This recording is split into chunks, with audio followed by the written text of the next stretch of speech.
Et bien voilà l'équipe, il y a encore du nouveau sur le dossier Julian Alvarez malgré que le Barça est sur d'autres alternatives. À cette allure, je ne sais quoi dire. Et parlant de ça, l'équipe, si on bascule directement pour d'autres infos au sein du FC Barcelone, comme vous le savez très bien, le monsieur qu'on appelle Gavi est sorti hier. Là, on se disait qu'il était blessé. En ce jour, il y a des nouvelles qui sont sorties à son sujet. On tient à préciser que la blessure de Gavi ne serait pas grave. Selon les médias, Gavi ne souffre que d'une contusion au genou droit. Il reprendra l'entraînement prochainement. Alors on constate que c'est une bonne nouvelle. Mais je tiens à préciser, son match hier, il m'a énervé de malade. On bascule directement sur le cas de Rodri.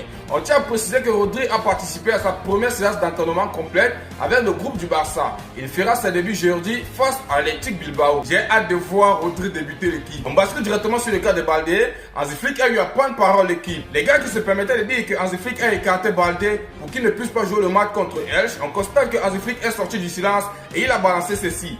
Je n'ai pas demandé à Baldé de partir. J'ai senti que quelque chose n'allait pas avec lui. Alors je lui ai dit que je pensais que le mieux pour lui était de clarifier son esprit et que nous en parlerons demain. Il a été d'accord parce qu'il a beaucoup de choses en tête. Et en interne, on constate que pour la première fois, Alejandro Baldé a des doutes concernant son avenir au FC Barcelone. Selon les médias, le joueur reproche à Hansi Flick de ne pas lui avoir défini son rôle pour cette saison. Le joueur a été très surpris de sa non-convocation dans le groupe face à elle. Cependant, le club ne lui a pas dit qu'il ne comptait pas sur lui. Comme ça ne manquait pas, on tient à préciser que Hansi Flick va s'entretenir avec Alejandro Baldé afin de faire le point sur son avenir. Alors, si le latéral gauche venait à quitter le club, le FC Barcelone estime pouvoir le remplacer avant la fin du mercato.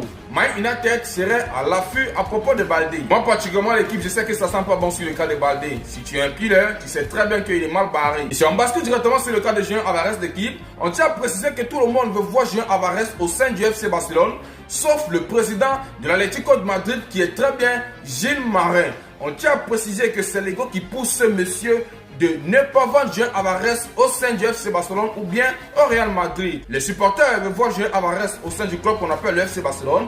Diego Simeone qui a demandé des attaquants, mais on doit vendre quelqu'un. Et la personne qu'on doit vendre est Julian Alvarez. Barcelone est d'accord, Julian Alvarez est d'accord, bref, tout le monde est d'accord. Mais la seule personne qui est en train de bloquer, c'est le président de l'Atlético de Madrid qui est très bien Gilles Marin, problème d'ego. Et en interne, on constate que l'Atlético de Madrid a fixé le prix de Julian Alvarez à 150 millions d'euros. Mais le club laisserait Alvarez partir cet été et que si Arsenal formule une offre de 150 millions d'euros. Donc ce qui veut dire, ils veulent voir Julian Alvarez partir, mais seulement au sein d'Arsenal. Les cochoneros ne veulent pas vendre Julian Alvarez au Barça ni au Real Madrid d'équipe. Le Barça est prêt à attendre jusqu'à la toute fin du mercato, mais travaille également sur d'autres pistes. Et comme ça ne manquait pas, une réunion d'urgence a eu lieu ce matin entre les dirigeants de l'Atlético de Madrid